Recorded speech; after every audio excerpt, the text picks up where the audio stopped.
Well, now to this. The battle to claim the Republican nomination for the 2024 presidential campaign is intensifying because tonight, Florida Governor Ron DeSantis officially entered the race for the White House. And he made the announcement on Twitter, hosted by the company's owner, Elon Musk, but it was a technical mess as the site crashed and forced the delay of DeSantis' launch for more than 20 minutes. And KCAL News political reporter Tom Wade is here with reaction expert, all the tea, Tom. All the tea. All the tea. And, you know, right now a lot of people are criticizing him for doing this launch on Twitter. Twitter seemingly unprepared for, you know, the crush of people that wanted to hear this announcement. So the announcement was widely expected, and former President Trump has been attacking Governor DeSantis for months in anticipation of this day. Governor Newsom is also chiming in, slamming DeSantis for his stances on issues like abortion rights and his feud with Disney.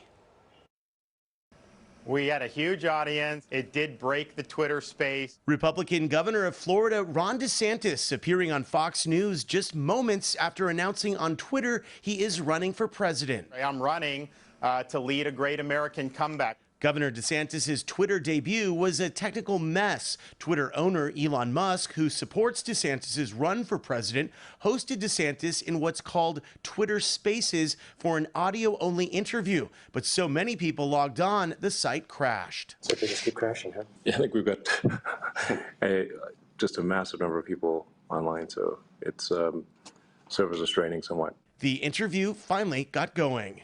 Look, we know our country's going in the wrong direction. DeSantis is the highest profile Republican to challenge former President Trump, who already officially announced his candidacy. Mr. Trump has been relentlessly attacking DeSantis and released this campaign video just moments after DeSantis' announcement. Why would we ever settle for Trump imposters? Most recently, Governor DeSantis has made headlines for signing off on a 6-week abortion ban in Florida. He's also signed legislation that limits speech in Florida schools about sexual orientation and race, a move criticized by Disney. DeSantis responded by stripping Disney of its self-governing zone around Disney World. Disney then pulled out of a $1 billion plan to build an office complex and move 2,000 jobs from Southern California to Florida. Disney blamed a changing business climate. So the company, I think, has lost its way in terms of the values. California Governor Gavin Newsom, who has taken numerous shots at DeSantis over his conservative policies, released this statement after DeSantis made his announcement.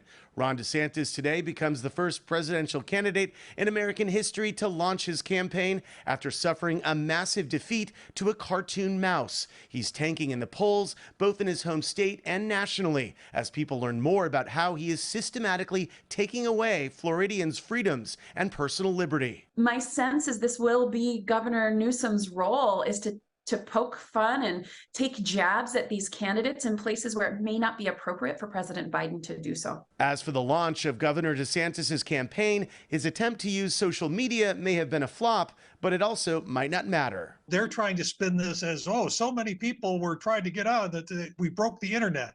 Come on, this was a technical disaster.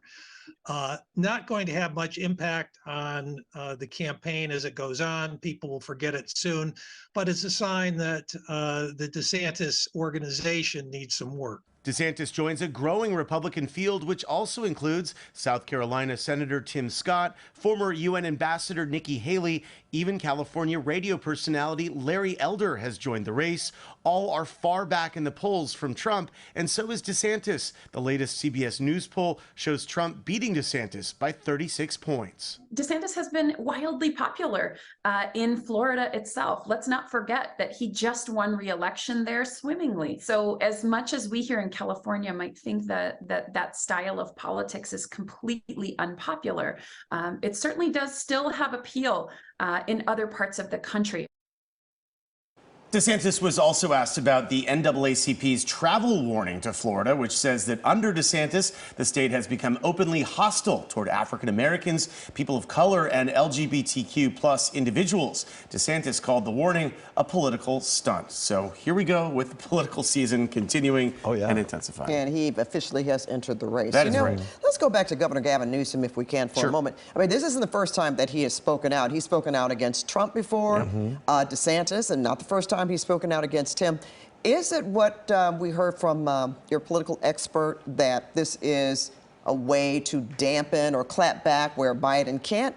Or is it something else? Some people actually still wonder if he's going to throw his hat in the ring for the presidential race himself. Right. I mean, this time around. So my understanding from experts that we've heard from is that it's probably not going to he's probably not going to run this time, right? Because he's very allied with President Biden and obviously Vice President Harris. So he's probably staying back, but also keeping his profile raised enough so that he can keep himself in the news, and come the next presidential election, he'll be raised up enough that, you know, if he does want to run, he'll be there. And as you said, I think his role right now, Pat, as you pointed out, that maybe to be the attack dog where Biden can't do it.